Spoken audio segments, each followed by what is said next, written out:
قرآن و سنت میں اصول بتائے جاتے ہیں، پھر جب کوئی ایسی چیزیں جو ان اٹینڈڈ چھوڑی جاتی ہیں ان کو اہل علم جو ہیں کتاب و سنت کی روشنی میں سمجھ کے امت تک صحیح بات پہنچا دیتے ہیں۔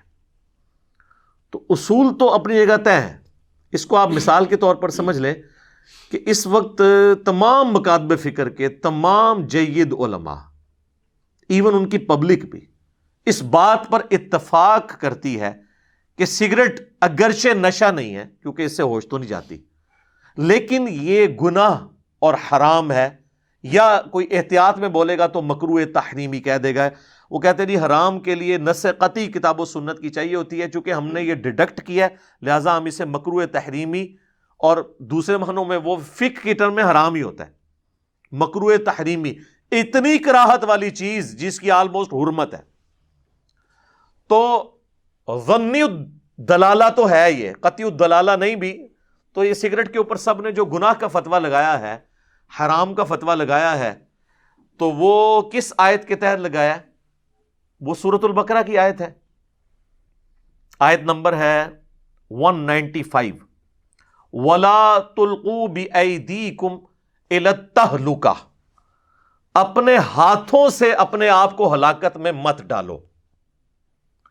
اگرچہ یہ آیت کا کانٹیکسٹ جو ہے وہ انفاق فی سبیل اللہ کے حوالے سے ہے کہ جو لوگ اللہ کی راہ میں خرچ نہیں کرتے ہیں نا، ان کو اللہ تعالیٰ نے ڈانٹا ہے کہ تم اللہ کی راہ میں خرچ کرو اور اپنے آپ کو ہلاکت میں نہ ڈالو، یعنی یہ اللہ کی راہ میں مال خرچ کر کے آخرت کے لیے سٹور کر لو۔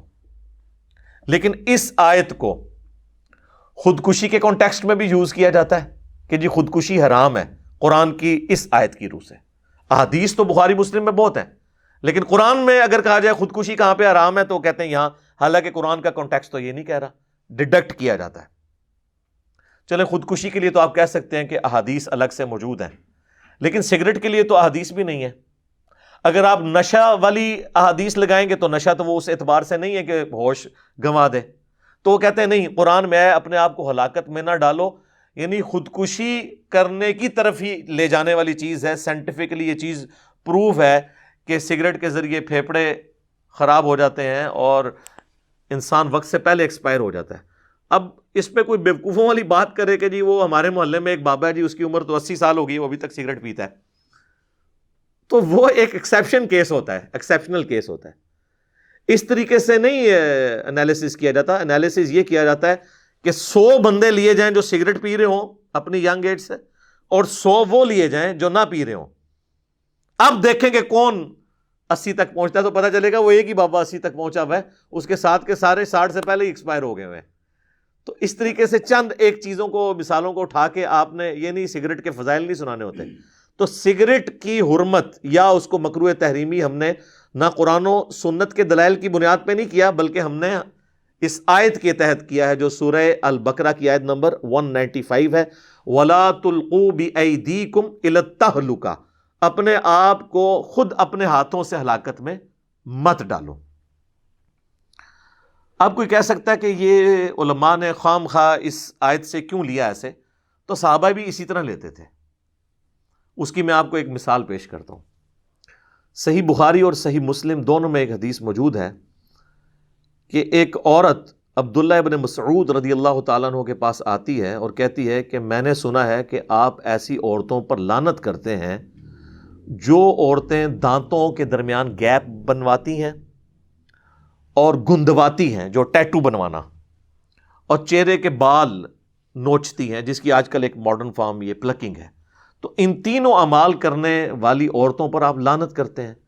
تو ابن مسعود نے فرمایا ہاں، میں کیوں نہ لعنت کروں ایسی عورتوں کے اوپر جن پر اللہ کے رسول صلی اللہ علیہ وآلہ وسلم نے لعنت کی ہے، اور اس سے بڑھ کر اللہ نے اپنی کتاب کے اندر، اپنی کتاب میں قرآن کے اندر لعنت کی ہوئی ہے، تو میں ایسی عورتوں پہ کیوں نہ لعنت کروں؟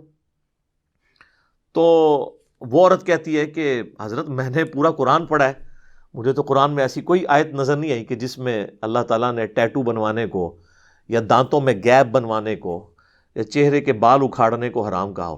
اچھا، وہ چہرے کے بال عورت اکھاڑ سکتی ہے، اس پہ اجماع ہے، جو مونچھیں یا داڑھی نکل ہے، کیونکہ وہ فطرت کے خلاف ہے۔ مرد کو اللہ نے دی ہے، عورت کو نہیں دی۔ یہ ان بالوں کی ہے کہ جو بال اللہ نے دیے ہیں عورت کو، اور وہ جان بوجھ کے اکھاڑ دیتی ہے۔ تو جناب وہ ایک صحابیہ ہی ایسی بات کر سکتی تھی، یا کوئی تابعی عورت ہوگی وہ؟ آج کل کی عورت تو اتنے وثوق سے نہیں کہہ سکتی کہ میں نے قرآن پڑھا ہوا ہے۔ یہاں پہ تو ہمارے بڑے بڑے علماء قرآن کو حدیث کہہ کے، حدیث کو قرآن کہہ کے بیان کر دیتے ہیں۔ تو ابن مسعود رضی اللہ تعالیٰ نے فرمایا کہ تو نے قرآن میں یہ آیت نہیں پڑھی، سورۃ الحشر کی آیت نمبر 7، وما آتاکم الرسول فخذوہ وما نہاکم عنہ فانتہوا، جو رسول اللہ تمہیں دیں صلی اللہ علیہ وآلہ وسلم وہ لے لو، اور جس سے منع فرما جائیں اس سے رک جاؤ۔ تو رسول اللہ ہی نے لعنت کی ہے ان کے اوپر۔ تو قرآن کے اندر جب یہ ہے کہ رسول اللہ کوئی چیز دیں تو یہ رسول اللہ نے ہمیں بات دی ہے۔ میں نے خود اللہ کے نبی صلی اللہ علیہ وآلہ وسلم سے ایسی عورتوں کے بارے میں لعنت کے الفاظ سنے تھے۔ اچھا، آپ قرآن کھول کے سورۃ الحشر کی آیت نمبر 7 پڑھیں گے تو آپ کو پتہ چلے گا یہ آیت مال غنیمت کے بارے میں ہے، کہ جو مال غنیمت میں سے حصہ رسول اللہ تمہیں دیتے ہیں صلی اللہ علیہ وآلہ وسلم وہ لے لو، اور جو کسی کو نہ دینا وہ برا نہ مانا کرے، کیونکہ اللہ کے نبی علیہ السلام کی آپ نے اتباع اختیار کرنی ہے۔ اس کا دور دور کوئی لینا دینا نہیں تھا پلکنگ کرنے کے ساتھ، یا دانتوں میں گیپ بنوانے کے ساتھ، یا ٹیٹو بنوانے کے ساتھ۔ لیکن ابن مسعود نے اس آیت کو جنرلائز کر دیا کہ یہ جنرل ہے آیت، قرآن میں اسپیسیفک تھی۔ اب اس عورت نے کہا کہ میں نے تو سنا ہے آپ کی بیوی بھی ایسا کرتی ہے، تو ابن مسعود نے کوئی برا نہیں مانا۔ انہوں نے کہا اندر جاؤ میرے گھر میں، دیکھ لو میری بیوی یہ کرتی ہے یا نہیں کرتی۔ تو وہ عورت اندر گئی تو واپسی پہ شرمندہ ہو کے باہر نکلی، انہوں نے کہا آپ کی بیوی تو یہ نہیں کرتی۔ یعنی صحابہ کے زمانے میں بھی صحابہ کی بیویوں کے بارے میں عجیب و غریب باتیں مشہور ہو جاتی تھی۔ یعنی پراپوگنڈا کتنی بری چیز ہے۔ تو ابن مسعود نے پھر ایک جملہ بولا، انہوں نے کہا کہ اگر میری بیوی یہ کرتی ہوتی تو وہ پھر ابن مسعود کی بیوی نہ ہوتی، کہ جو اللہ کے نبی کی نافرمان ہو وہ ایسی عورت میرے ساتھ ہو سکتی ہے جس نے پوری زندگی حضور علیہ السلام کے ساتھ گزاری ہے رضی اللہ تعالیٰ عنہ وعلیہ السلام۔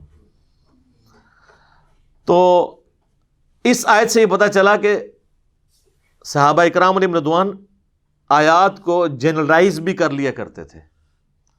اسی کے تحت ہم نے سگریٹ کو اس کیٹیگری میں فال کیا ہے جو سورہ البقرہ کی آیت نمبر 195 ہے، وَلَا تُلْقُوا بِأَيْدِيكُمْ إِلَى التَّهْلُكَةِ۔ یہ میں نے آپ کو بنیاد اس لیے بنائی تاکہ آپ کو آگے پتہ چلے کہ ہمارے ائمہ اکرام نے اگر قرآن کی کسی آیت سے مسٹربیشن کو حرام قرار دیا ہے تو وہ بالکل صحابہ کے طریقے کے اوپر ہے۔ یہ کوئی انہوں نے اپنی طرف سے چیزیں انوینٹ نہیں کی ہیں، دین کے اندر داخل نہیں کی ہیں۔